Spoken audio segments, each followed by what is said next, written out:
The first edition of Beat the Closing Number of the 2023 NFL season is underway. I'm Eli Hershkovich with my regular co-host, Mo Nuwwarah. You can follow Mo on Twitter at Mo Nuwwarah. That's two W's. You can follow me on Twitter at Eli Hershkovich. Our guest in a bit will be Fabian Sommer. But just giving you guys a little bit of context before we get rolling here on the podcast, what to expect this NFL betting season. First up, give the video a thumbs up and ring the bell to get notifications whenever the Lines releases a new sports betting podcast on any betting market, including the NFL. And remember to subscribe, rate, and review. Hopefully a 5-star review if you like the podcast on Apple or Spotify, depending on where you're checking us out. The schedule for the NFL season: Mondays, we'll be doing a special edition looking at the quote-unquote opening odds, even though there will very likely be some line movement late Sunday night into Monday morning. But Mondays and Thursdays will be our quote-unquote best bets with a guest like Fabian. So Sumo will be joining us later on in the podcast. But Mo, it's going to be back for another season. Hopefully Nicole doesn't jinx my futures bet again. Well, she won't be on, so that's a good thing. Spoiler alert, I think you already did it with your making an awful bet, but we'll talk about that later. So, excitement level, Mo, scale of 1 to 10, especially on the betting front. Very high, very high. Sick of these baseball beats. Another one right now. They announced Aaron Judge out 10 minutes after I make my wager. And yeah, just tired of it. Ready for rosters to expand, not to bet on these bum teams anymore, and ready to watch a good sport. Mo's a great baseball bettor. He's in the midst of a grind, an 162-game regular season plus the playoffs. You can check out Mo's baseball bets in our free Discord channel. The link is at thelines.com in the top right-hand corner. So I mentioned Suma's going to be joining us later on in the podcast, but AFC North futures leading off the show, AFC South following suit, NFC East, NFC South, and then if we have some time before Suma joins us, we're going to talk comeback player of the year, that particular betting market. But Mo, I want to get started with, like I mentioned, probably the best division in football. Bengals, Ravens, Browns. Spoiler alert, another one, second of the podcast. I know you're high on Cleveland. You'll touch on them here in a bit. And of course, the Steelers.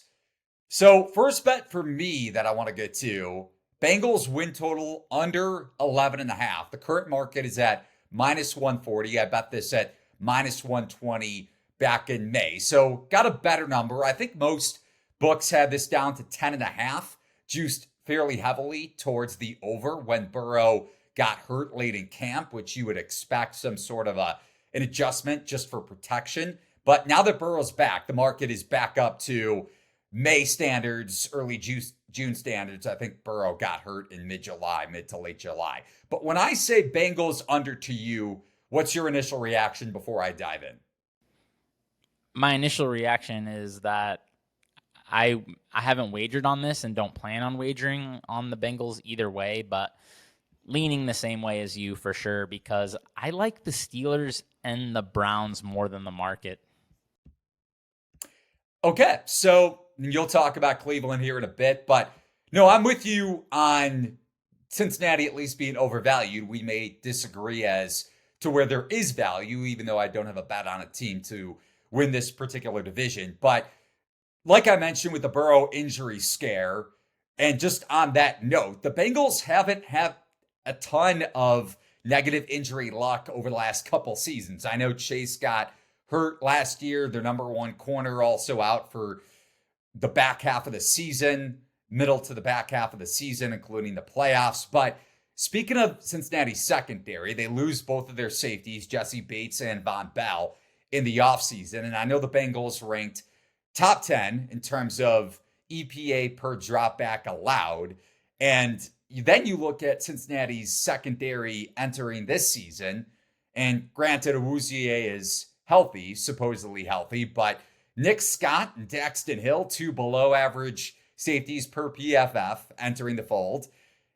I don't think this Bengals defense is going to sniff top 10 in terms of EPA per dropback. And then you look at EPA a little bit more specifically, 45% of their opponents' drop back attempts were comprised of quarterbacks who ranked number 30 or worse in EPA. So that's a collection of injuries at the signal caller position and also just bad starting quarterbacks. And that was the highest rate in the NFL. So I'm not doubting the Bengals offense, especially from a passing standpoint, even though you can make your case against Zach Taylor for sure. And I do think this offensive line will be better than it was to begin last season, just from a continuity standpoint. And also, you get your former Chiefs left tackle, Orlando Brown, in the mix. But 10 plus wins, if you look at win totals over 10 plus win totals have hit at a 41% clip over the last 5 years. And that's not to say you should bet against the Bengals, so win total under because of that fact, I guess. But I do think they're overvalued because the market isn't taking into account a worse secondary for sure. And especially when their statistical ranking last season was because, in large part, the quarterbacks that they faced from a luck rating too. That's a pretty amazing stat. I mean, I knew they faced several backups, but wow, that's Obviously, the Ravens games stand out, but I think maybe Cooper Rush too. And they lost that game. Yeah, this team. I'm with you across the board. Basically, feeling the same way. Just the way I'm looking at the team is just, and that's why the way I'm wanting to bet this team. I think I'm going to be looking for some overs early in the season because, yeah, like you said, amazing weapons obviously on offense. Passing offense should be tremendous once again. Hard to find any fault there, but I don't like this secondary. Tons of first and second year guys, both in the front line and in the depth.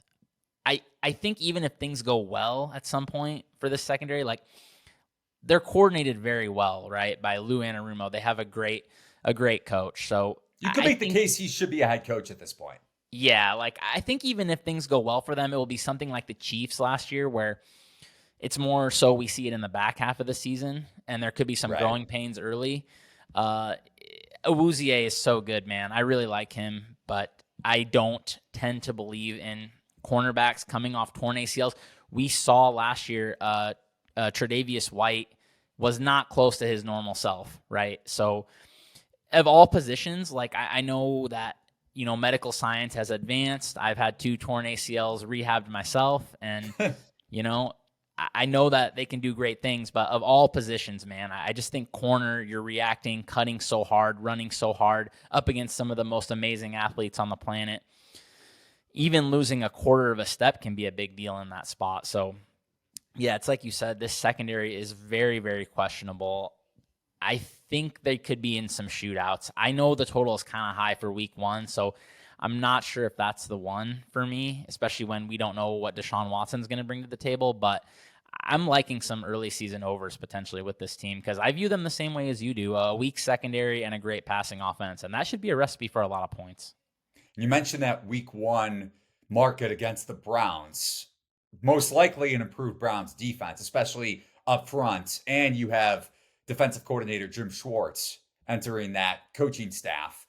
But the Browns have given Burrow a lot of problems in previous years. I think they won the first game on Monday Night Football with Brissett and then lost the second game, which was, I don't know the exact historical record for Burrow against the Browns, but one of his few victories for sure coming in that second game of the season. And that was with a rusty Watson to boot. But we're both fading the Bengals, even though you're not betting against them in regards to the win total market. So I'll go with my team that I like in the AFC North, and then you'll go and give your position on Cleveland here in a second.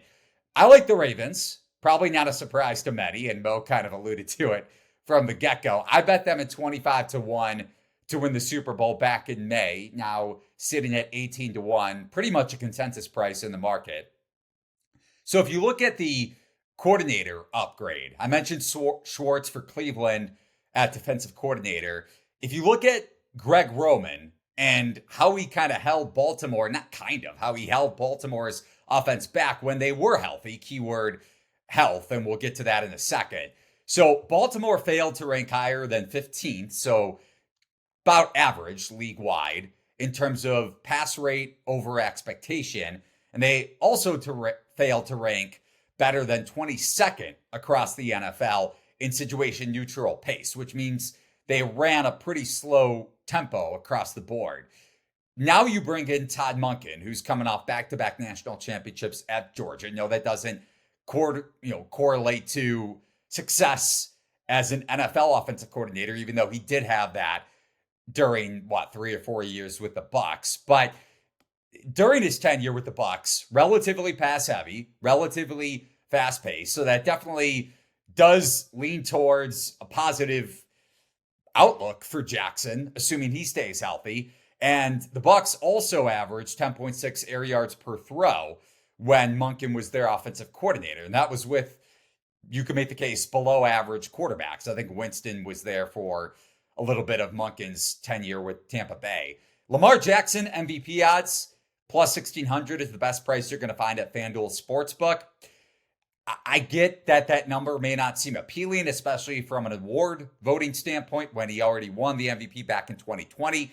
But going back to the notion that Roman did hold this Baltimore offense back, Ravens were 6-5 in one-score games last year, but they blew 3 separate leads, and the Miami game definitely stands out in the early portion of the season when they had an 80% plus win probability in the fourth quarter. And remember, Baltimore was up, I think, 3 touchdowns against the Dolphins going back to week 2.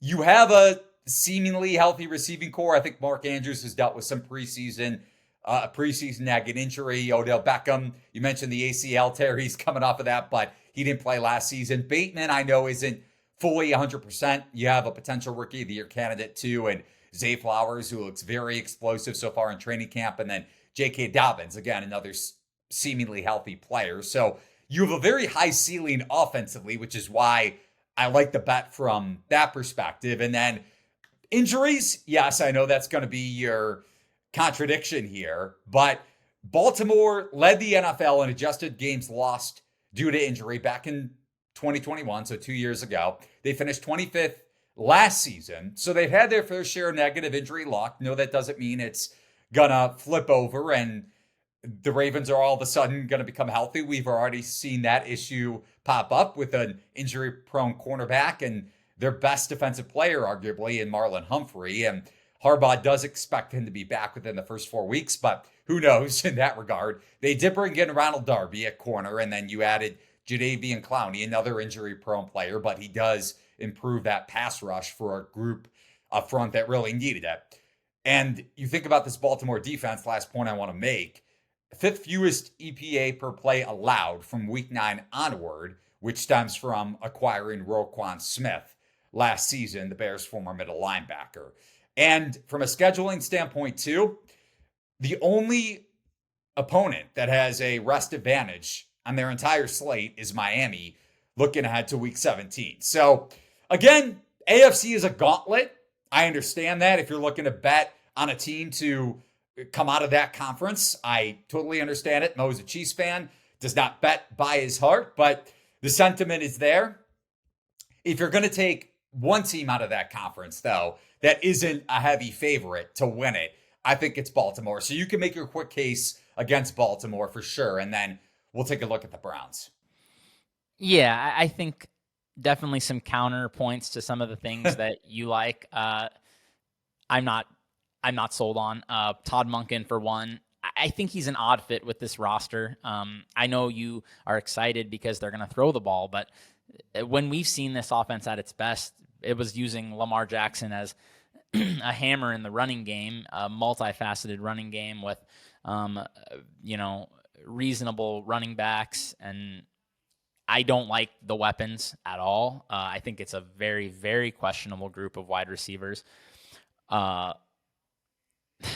Multiple ACL tears, Odell. I just don't know if you can honestly expect him to perform at even a league average level at this point. And Rashad Bateman just has not been able to stay on the field. I know that you want to say that they've been very unlucky, but I see tons of injury downside all over this offense. I mean, literally every position, pretty much. Quarterback, Ronnie Stanley.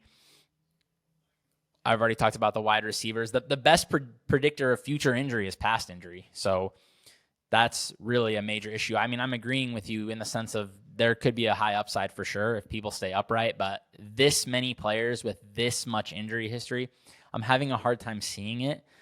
And like you said, the AFC so brutal, such a really tough division too. I think the defense looks mediocre as well, to be honest with you, on paper. I know that John Harbaugh is going to do a good job and coach them up. And coaching staff wise, definitely have a plus every game for the most part. Yeah. I don't want to fade them, and I love Roquan Smith. You won't find a bigger Roquan Smith fan than me, back to his days at Georgia. But like you said, the pass rush looks pretty light to me. I'm not convinced by really anyone besides Roquan in this front seven, to be honest. And then already injury is at cornerback. I don't know.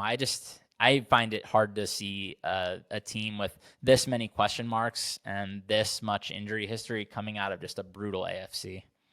All right, so let's kick it to the Browns then, because best price over at thelines.com. You can price shop for any sort of futures over at thelines.com. Plus 400 is the best odds available, are the best odds available over at FanDuel Sportsbook and DraftKings, respectively. And again, a lot of different sign-up offers, too, if you want to head over to thelines.com while you're listening. But I'll let you have the floor here, Mo, why you like Cleveland, especially to win the division, which, again, I don't disagree with. And that's also why it's not like I'm doing a pair of bets here on Baltimore. I'm also high on the Browns. So upside-wise, if you're looking to, I'm not also necessarily advocating to bet two teams to win a singular division, even though they're both fairly high when it comes to plus money. Ravens, I think best number you could find is plus 240. Cleveland, like I mentioned, plus 400. But that said, I'm not betting into the Ravens, like I said, to win this division because I do like Cleveland. But go ahead, Mel. Yeah, how could anyone who watches football look at this roster and not see a lot of upside? I mean, the Browns are loaded, man. I mean, I don't know if there's a more talented defense than this in the NFL. They're a bit thin. Which hasn't been the case. Yeah, like they've had very good players, and they added more very good players. So you already touched on this a little bit before when I think, honestly, the biggest problem with the Browns last year was probably their defensive coordinator. I mean, Joe Woods being gone could be absolutely massive for this defense. I don't know that I'm like super high on Jim Schwartz or anything, but a veteran coach like him who has had success in the NFL as a coordinator has got to be an upgrade on what Joe Woods was bringing to the table. Last year, this team got destroyed by opposing running games, and there's just honestly not a great reason for it. I know that they've somewhat neglected run stopping in terms of that being like an attribute they're looking for in their players, but they might have fixed that this year, bringing in Dalvin Tomlinson and Shelby Harris. I mean, hopefully with those guys in the middle, they can actually stop a straight ahead run. And the pass rush looks awesome. I mean, their third pass rusher, I honestly, I don't know how to pronounce this guy's name, but Obanyo or whatever his name, he's pretty good. Like, and he's like on the bench. I mean, he would be a starter on most teams. Zadarius Smith is their secondary guy. This pass rush is going to be awesome. And they're a bit thin in the back seven, but the talent level of the starters is tremendous. So one bet, even if you are not a fan of this Browns offense and think Deshaun is going to fall flat on his face again, which I could totally see, man, there's a couple markets out there. Bet Rivers has 45-1 that this team will concede the fewest points. That is an absolutely insane price, especially when you look at their schedule. So many games outdoors. We know Cleveland has a history of having some high winds. Usually once or twice a season, there will be something like 20-mile-per-hour winds that will push the total down to like 34. It's 20-1 on DraftKings. I think that's even still fine. As far as how do they compare to the rest of the market, teams around them of that price? So the favorites is like the 49ers. The Ravens are like 9-1, which I think is probably terrible. The Jets obviously are up there for good reason. Denver. But I think if Cleveland, honestly, if they struggle on offense, that's only going to help this. But I could see that happening for sure. I mean, Deshaun, we saw how bad he was last year. The roster is so good around him, though. If he's anything, if he's halfway to his old self, I mean, they have a solid group of pass catchers. I think bringing in Elijah Moore was a really nice move for them. And we obviously know they have an elite offensive line and an elite running game. The Browns have all the ingredients, honestly, to be right there with anybody. So I think plus 400 is way too long. And in a division that, like you were saying at the beginning, all these teams are good. I mean, you're going to have a tough time running away from. I don't see anybody just like blowing away this division. So we go from probably the best division in football to definitely the worst in the AFC South. And you have a bet to win this division as well, which I can't say I disagree with, even though I'm not betting it myself. How are you looking at the AFC South, Mo, with the Jaguars, their consensus odds-on favorites to win the division after sitting at, it's just wild to look back at last year because Jacksonville gave Kansas City a run for their money in that divisional playoff game, especially in the first half. And maybe somewhat. Right. You can correlate that to the Mahomes injury for sure. But you go from 3-7 to a game against what? I The think utmost they were 12-1 to win the division or something like that. Yeah, it was pretty high. And now we're sitting here, 9 months later, and they're odds-on favorites in a very, very crappy division. So it's warranted to an extent, except roster-wise and roster construction maybe. But then you look at pricing and injury luck as well, which I think is where you're going to be going with the team you bet to win this division, especially with the kind of negative injury luck that they dealt with to end it last year. Yeah, so the Jags, so when I first started looking at AFC South a couple months ago for our initial podcast on Gridiron Gamble, if anybody doesn't know, that's my labor of love. Mo dedicates his time to this podcast too. Let's not throw beat the closing number under the table. They give me money for this. It's different. That's why that's my labor of love.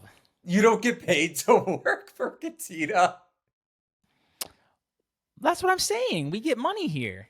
I see. Labor. Okay. It's your hobby. Yes. It's your hobby. Okay. So that's my labor of love. We did our initial look in like May, I think, something like that. I looked at the AFC South and I was like having the same feeling that our beloved boss, Steven, still has, which is he thinks the Jaguars are unbeatable in there. And I was just like, how are the Jags not going to win this division? I mean, by far the best head coach and quarterback combo in the AFC South, obviously. But honestly, the Nuck ad, I think, for the Titans was huge. And the more I look at this Jacksonville team, I do see some definite question marks. Offensive line is a big one. I want to get to that for a prop in a sec, but go ahead. Not sure about this line. It looks potentially bottom 5 for me.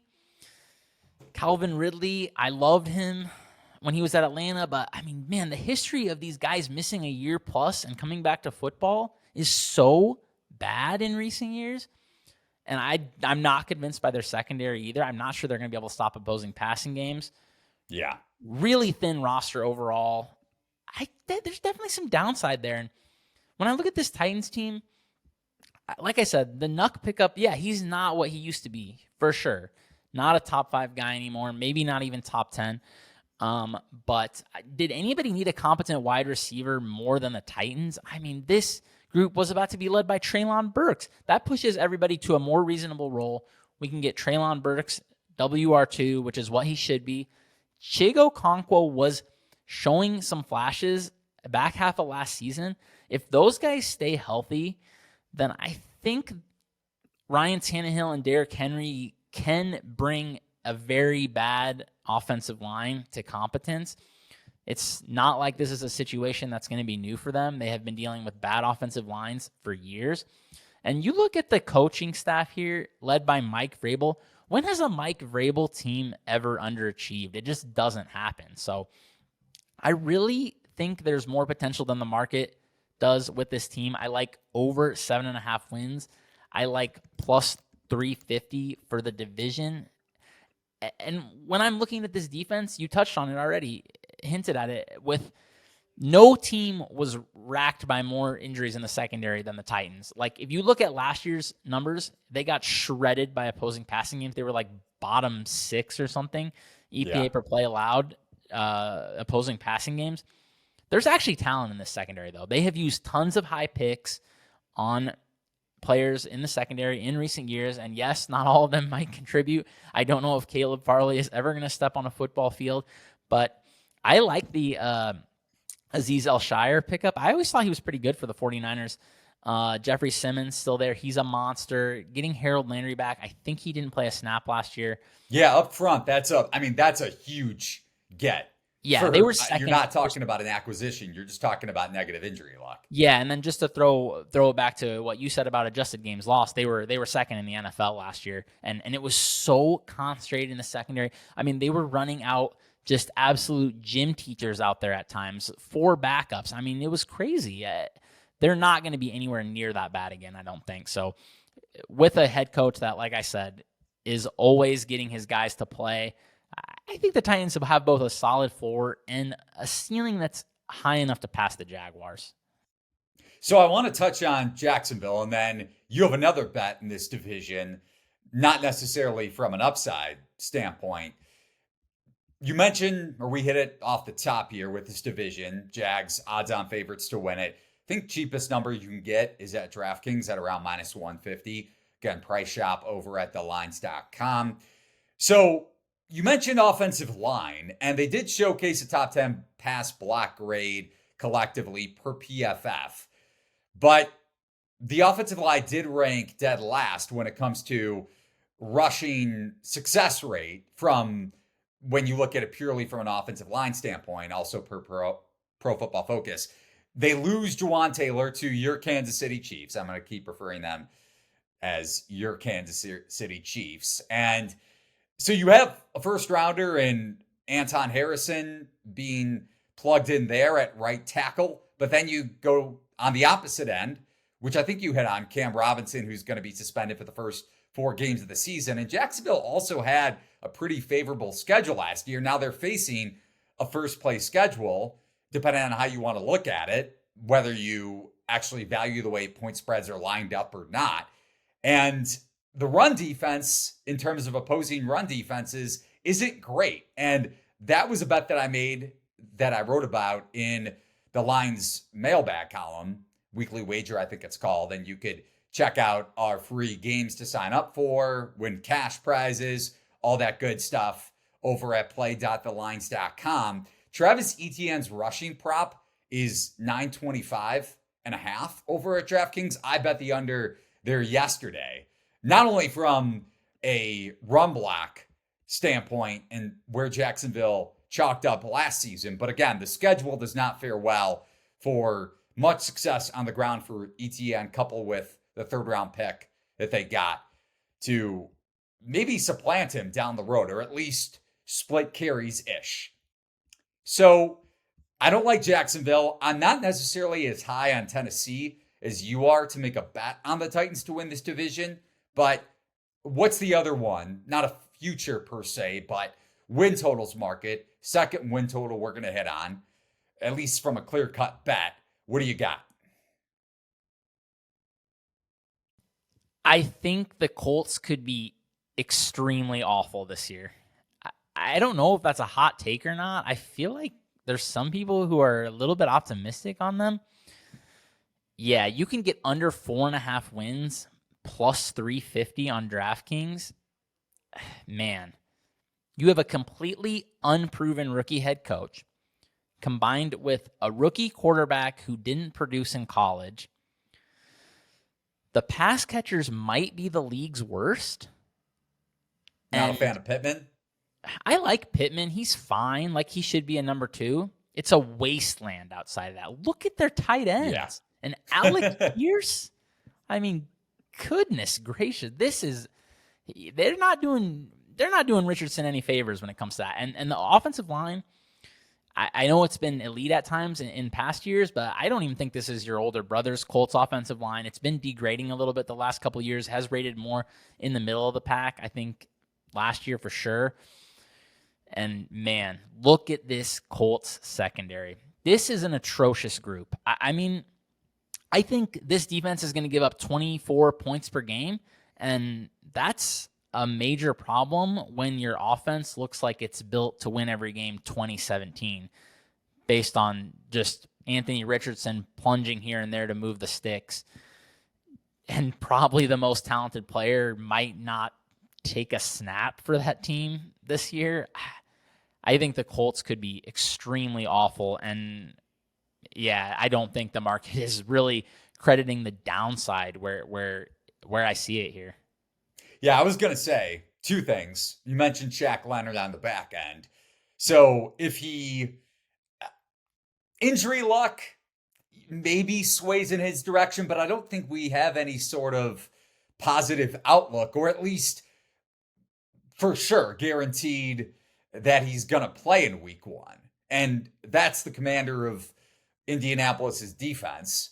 And then secondary wise, second point, the market, I don't think we have team totals out yet, but it's going to be pretty aggressively shaded towards the over, especially with the way the market is looking at Jacksonville right now, offensively, and more specifically from a passing standpoint, projection wise. So I'm not necessarily saying there's going to be value in taking a Jags team total over or anything like that, especially if that game gets to blowout territory, which if you're as low as Richardson or as low on Richardson as Mo is, maybe the Jags do get up a couple possessions and then grind out the clock methodically in the second half, where Jacksonville may not even eclipse their team total over. But Jags secondary is bad enough where maybe they could make Richardson look subpar or potentially par in week 1, especially if the offensive line holds up. But so a couple bets there, or a few, I guess, if you want to include my ETN under bet from a season-long prop perspective.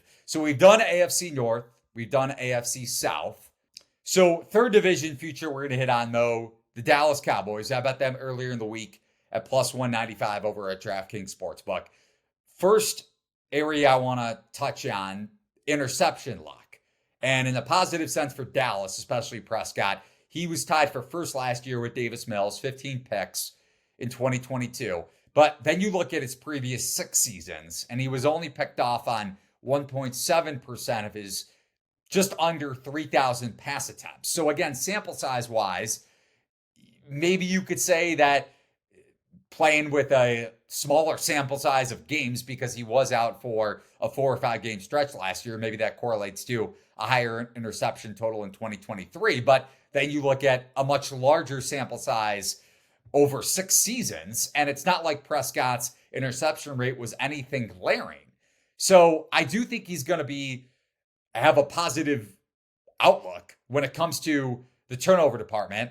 And also digging a little bit deeper in Pro Football Focus, 20 turnover-worthy plays last year, league-wide turnover-worthy plays resulted in picks 77% of the time, just over that rate. And Prescott finished with a turnover-worthy play rate of 88.9%. So again, if you're in the camp that turnovers aren't predictive year over year, that's an increase of just over 12 percentage points from actually over 25 percentage points, 12 percentage points from the league average and 25 percentage points higher than his career average going back to the previous 6 seasons. Now, I get the sentiment from the offensive coordinator position. You're going from Kellen Moore, who you could argue the Chargers have a higher outlook at OC with Justin Herbert and that offense collectively.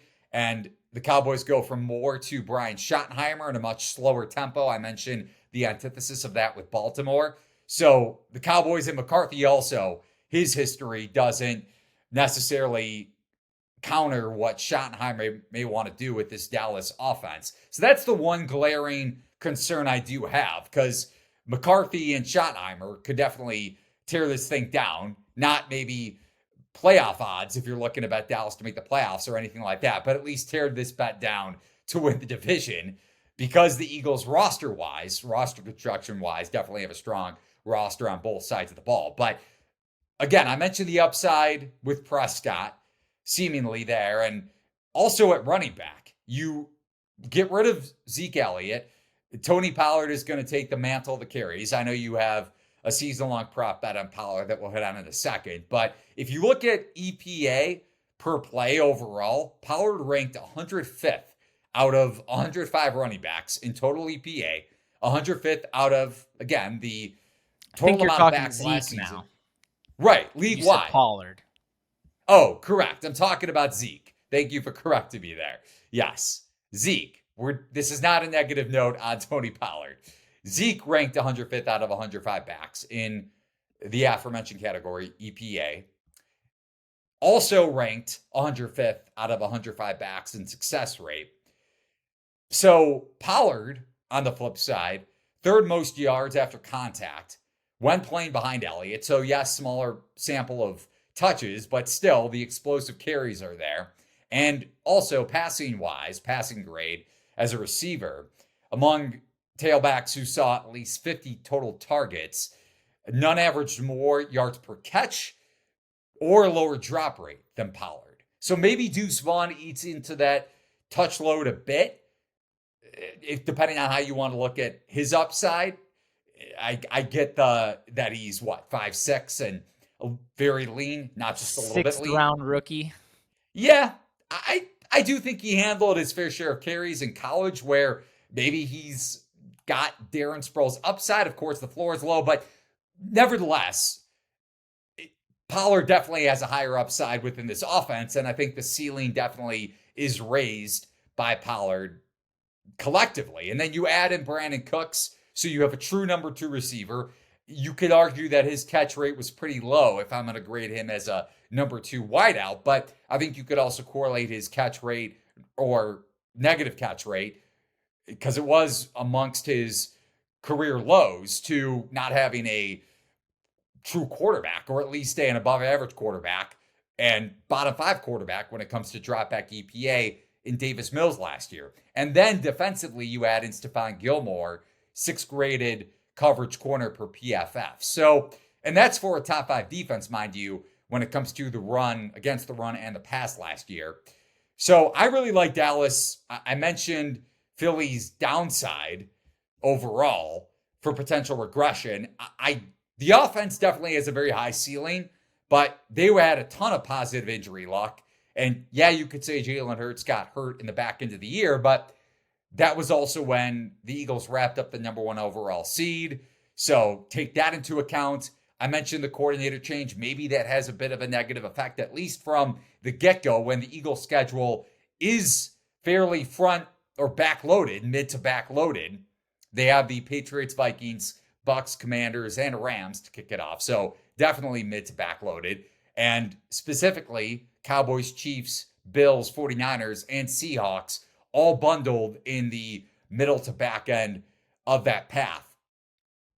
So not only from a win total standpoint, I think is Philly overvalued, especially because you're leaving yourself no wiggle room for any sort of regression, whether it's injury-wise, coordinator-wise, or just from the sense that they only played 2 teams in the top 10 in DVOA in the regular season last year. That's excluding the Chiefs in the Super Bowl. And the conference championship game, of course, San Francisco didn't have a quarterback for most of that game. So I'm lower on the Eagles than the market, and I like the price on Dallas at plus 195. What say you?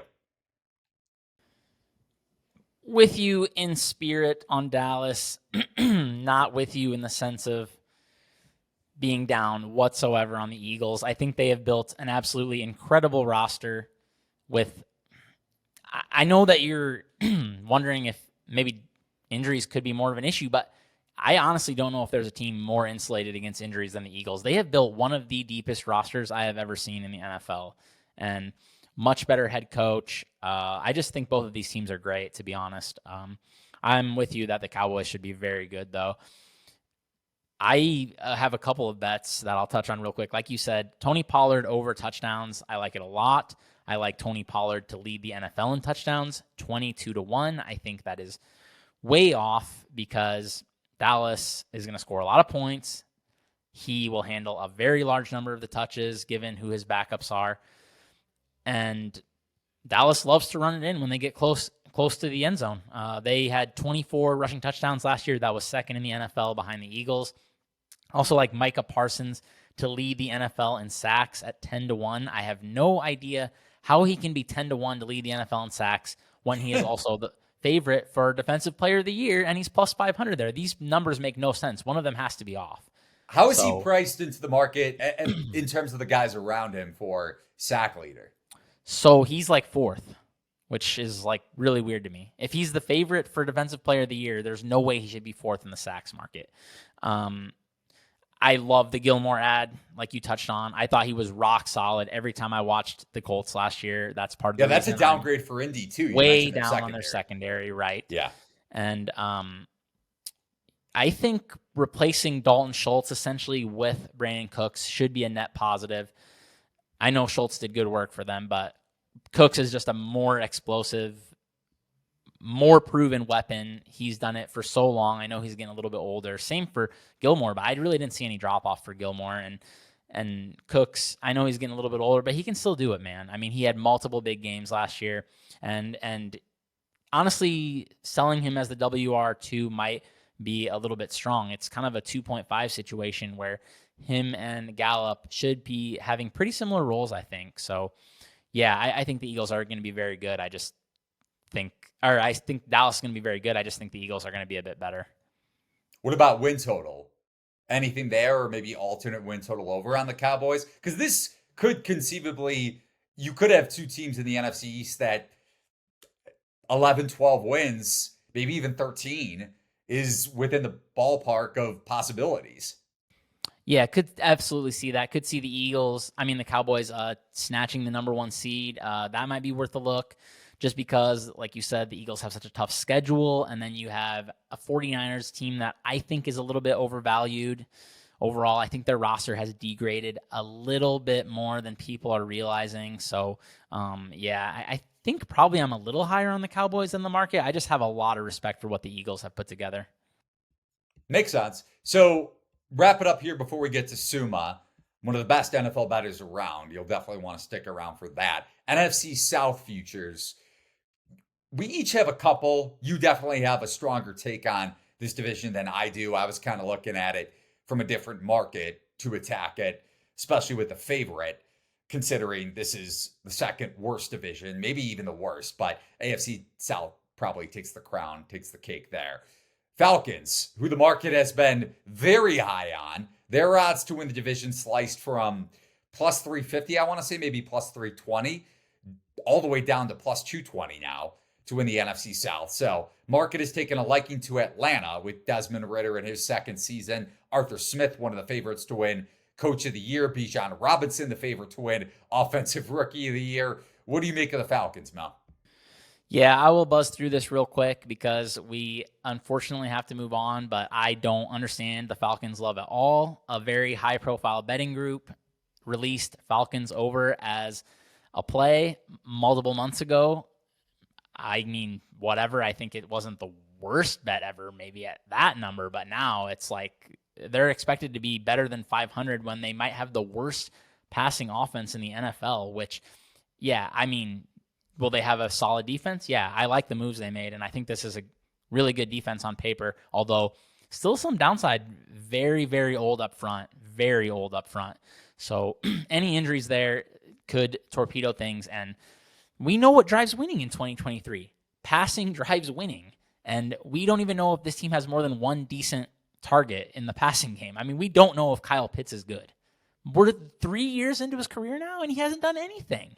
I was a huge Kyle Pitts guy coming out. I loved him as a prospect, but it hasn't worked out so far, and Ridder might be the worst quarterback in the NFL. I am completely baffled by the market love for the Falcons. Again, a solid defense, a solid running game. This team was built to win in 1983. It's 2023, so I am not sure where that's going to get them. And I don't also like the fact that they built their team to win. Same thing as the Colts. They're playing in a dome, and they're building a team to try to win 20-17 every game. So I don't get it. I don't like the head coach. I haven't seen anything from him that makes me think he's going to be driving a better than expectation team. So I'm on Falcons under. I like the Panthers is the team I like, but I definitely understand that people like the Saints, and I could get behind that as well. So yeah, and I don't disagree with your Falcons take. Maybe at the opening price you can make the case, because again, this is where we talk about roster construction, and you also made the case against it, which is fair, especially playing in a dome and when you get some more profile offenses going up against them. Unlike Carolina, even though you do like the Panthers, you're talking about Bryce Young's first start coming in week 1. I think the Panthers are 3.5 point dogs. But just going the other way here, I like it New Orleans a little bit to win the division. I didn't bet that, but the way I looked at it, especially looking at their schedule, was considering Dennis Allen, their coach, was consensus, maybe not consensus, considering he was still around 25 to 1 to win Coach of the Year last year, but still one of the more popular plays to win it after replacing Sean Payton.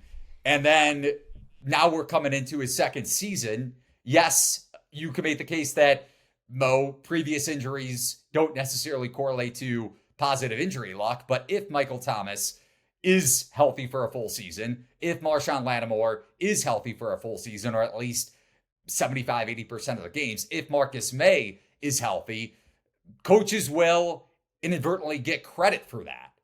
And if New Orleans, if this schedule does play out to the way the projections see it happening, Derek Carr getting the second easiest schedule from an EPA per dropback standpoint when you look at opposing defenses and what they allowed last year. That's kind of the way I'm looking at it with Dennis Allen to win Coach of the Year. If this offense plays up to the projections, if their defense gets injury luck, and yeah, they lost some pieces up front, but they got some cheaper contracts there, and you still have one of the more reliable defensive ends in the league from a rushing and pass rush perspective. So again, I'm not betting anyone to win the division. I'm not betting any sort of win totals here, but Dennis Allen to win Coach of the Year 25 to 1 after the way the market was perceiving him going into last season is maybe worth a look. Anything there before we get to our guest?